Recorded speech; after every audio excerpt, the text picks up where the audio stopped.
How you guys doing? This is Emmanuel beginning your deck profile for the Frieza Prison Deck. Uh, on the Awakened side, activate main. You look at top 5, choose one red extra card added to your hand. It does have a permanent. You cannot play any battle cards that are 3 costs or less. So all your battle cards have to be 4 cost or more. That rule does not apply to extra cards. So your extra cards can be any. The Awakened side, activate main, draw 1 card. Then the auto, discard 1 Frieza's Army card, battle card, and negate the attack. Does have to be red, so it has to be a red Frieza's Army card. Put it in the drop and negate the attack. Really good leader, a lot of fun. Kind of surprised that a lot more people are not playing it. I run 3 to live to fight another day. I don't feel 4 necessary just because you can recycle it with the Loyal Kikuno. What this does is you have to make sure that you play when your opponent has 3 energy. When you play it, you draw 1 card. And then for them, any battle card that they play that is 20k or less, they have to discard 3 as an additional cost. So if they have no cards in hand, they cannot play a battle card since they cannot pay the additional cost of discarding 3 cards from your hand. So it's a really good card. It just helps you control the matchup, especially if your opponent misses the curve, you can really shut them down with that card. Really good. 4 combos of Awakening, free combo power, activate battle, you get 6k. So helps you defend, and it can also help you go for game. And once again, you can recycle it with Loyal Kikuno. So you can play that, combo Loyal Kikuno, and then play the Kabo's Awakening again. So you got a free 12k right there off the bat. So it's a really good card. I don't find myself playing it much, but it does come in handy. I mean, 0 cost, you can't beat that. Play 3 after images. It's a good card. I like it a lot, especially since I can use the auto. You don't have sparking 5 anyways, so I like to use that as one of the ways to get myself down to 2 life so that I can bring out the SER for 5. Then you have 4. Is that all you got? To negate, discard 1 red card, and give 2 battle cards minus 15k. So it just helps you control the board. That way your opponent doesn't just flood you with beaters, starts beating you down.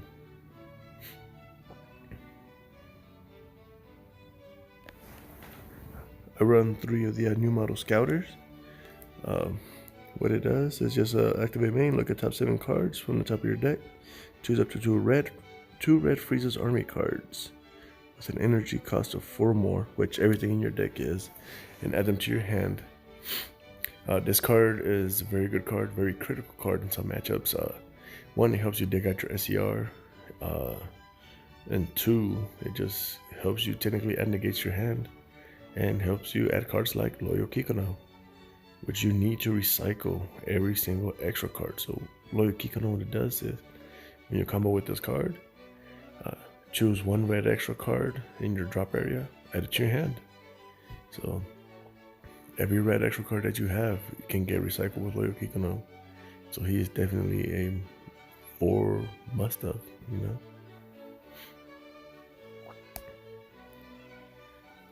Next one is the Berry Blue the Negotiator. I've never find myself playing her. She's mainly in there just to up the count of Frieza's Army battle cards, just so that we can use the leader negate. I mean, that's really what she's there for, and she's a free, 5k combo. Other than that, I mean, I don't find much use for her. I will still keep her in there though. Like I said, that's one of the cards that I used to drop to negate. Then you have the Quick Shift Berry Blue. This card is pretty good in this deck, primarily because if you draw into too much yellow, as you'll see the yellow package, this card just helps you put some of that yellow cards that you don't need back into your deck. so you can draw into the red cards that you do need.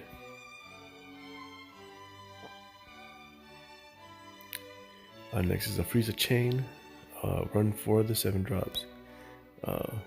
It has double strike, and it also has, a permanent of when you have 5 or more extra cards, you reduce the cost by 1, and if you have 10 or more red extra cards, you reduce the cost by 2. So essentially, it becomes a 5 drop. And then when you play it, it ignores barriers and KOs, all battle cards 25k or less. So, if you're able to get the chain off, you can just really control the game after this. Key thing, just a double striker. This is the situations where I find myself where I have to go for game and I have to go for double strike. Next is the 8 drop. I run 3 of those. This one's really good. Once you get him out and your opponent doesn't have an answer to this, you can just wrap the game up. So what he does,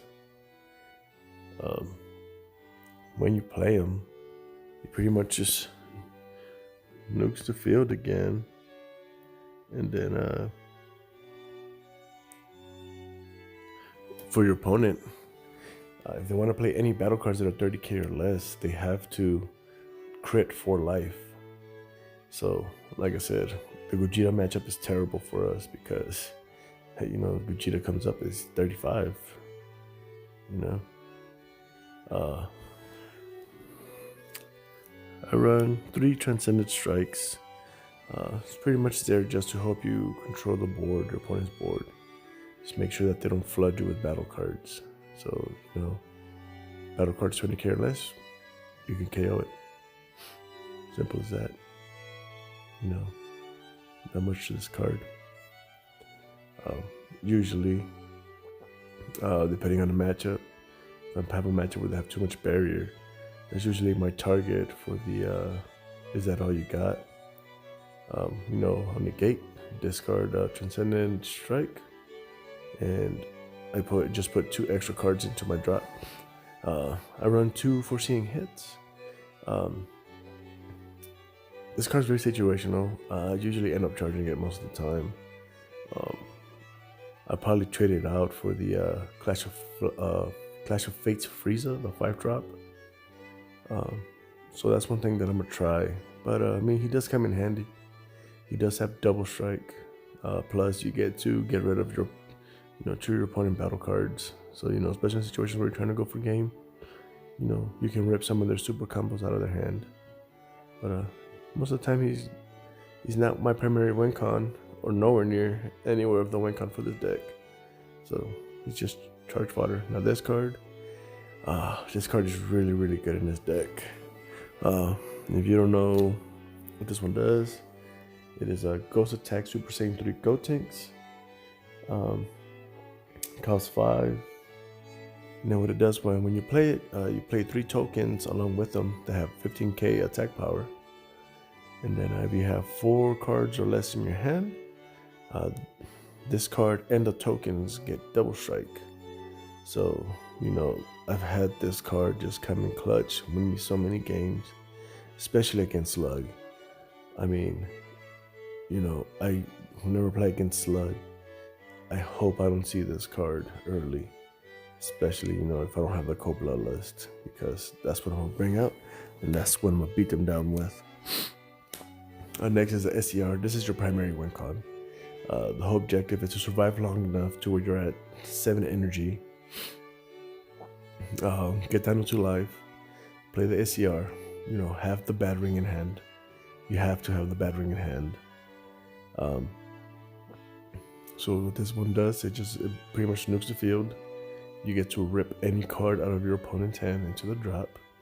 So like I said, if I have the bad ring, I try to get rid of their combo power. And then when they do try to negate, I just bad ring it. This deck was losing a lot to negates.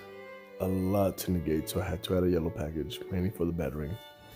Just to make sure, I would play this card, especially against a lot of Broly, and it'll get cold bloodlusted, and it's dead. Or, they'll negate, and, you're done. So part of the yellow package, I run the Death Ball, 3 of. Even though you don't get the first effect, you still get the second. This card is so good against Broly. They're going up the Broly chain, they get to the end of the chain, boom, play Death Ball, chain gone, just like that. So now they have to restart their chain. So this card is really, really good in this matchup, especially against Broly.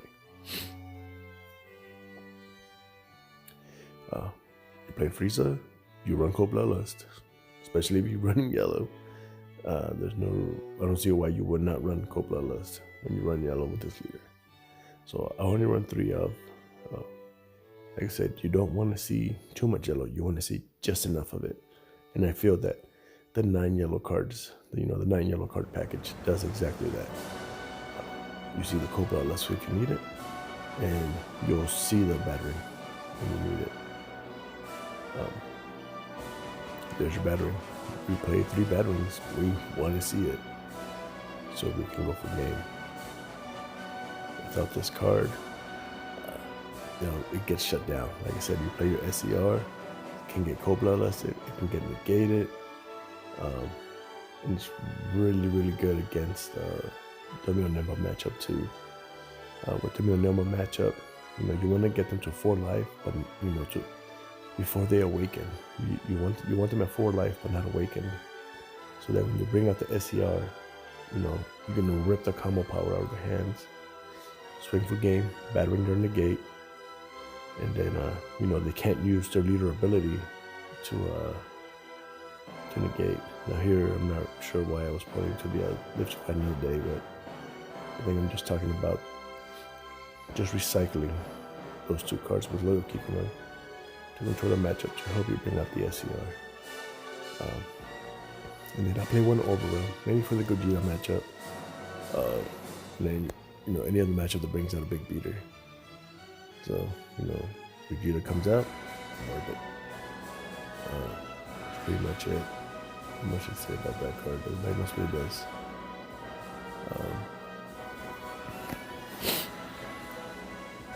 So this card is a lot of fun. Like I said, I don't know why more people are not playing it. Any reds, 1 Overwhelm, and then you have your 9 card yellow package. This is the sideboard right here. 3 minus Killy Zone. Just like I said, Cold Bloodlust is such a pain to deal with sometimes. So, like I said, you want to save your battering for your going for game. Minus Killy Zone helps you do that, and it also helps you draw cards. Sweet thing about it is you can choose what cards you work, so you don't work your extra cards. And then we run 2 Jiren. Haven't really found a use for him. I have him in there just in case I need him. I guess just something that can board wipe. And then we run the Surprise Frieza. This deck runs a lot of KOs cards, so you get to play him for free. So and then, man, this card is so busted. You play that Tien Shenron, he is critical against the Gogeta matchup. Turn 4, you have to make sure that he's out there. He costs 1. A 4-drop that costs 1. And then all you do is you defend him against the Gogeta attack. And then when the big Gogeta comes out, you don't have to crit the 2 life. So, very good card, especially against that matchup. I do run a 4th Cold Bloodlust on the side, just in case I'm in a matchup where I feel I need it. Primarily like the Broly matchup, or any other matchup. I do run a 2nd Dimensional Manager Fu, mainly for the Gogeta matchup. Again, it's probably the weakest matchup for this deck. And then you run good old big boy Fu, the Fu Shrouded in Mystery. Just pretty much Devil Striker negates all your opponent's battle cards, mainly in there for the Genema matchup. Hopefully it doesn't get milled and just help you go for game. But I've had a lot of good games with this deck. I win a lot of games with this deck. Like that's why I said I don't understand why this deck doesn't really get to play. I get it, it's slow. It takes up a lot of time, especially in best of 3 matchups. You know, you have to win the first game just to give you that edge. You know, hopefully you have enough time to win that second game. Right here, the Janemo matchup. I'm talking about the importance of the Scouter to help you dig out your SCR against Janemba. That's you're racing because that SCR is your win con. So all you're gonna do is you're gonna recycle that Scouter with Loyo Kikuna, and you're gonna play it, and you're gonna keep playing it until you pull that SCR. The SCR gets milled, man. You might as well just scoop it up. This is the deck. I hope you guys build it. I hope you guys play it. I hope you guys test it. And tell me what you think in the comments below. Hopefully you guys give this deck a shot. Thank you for watching.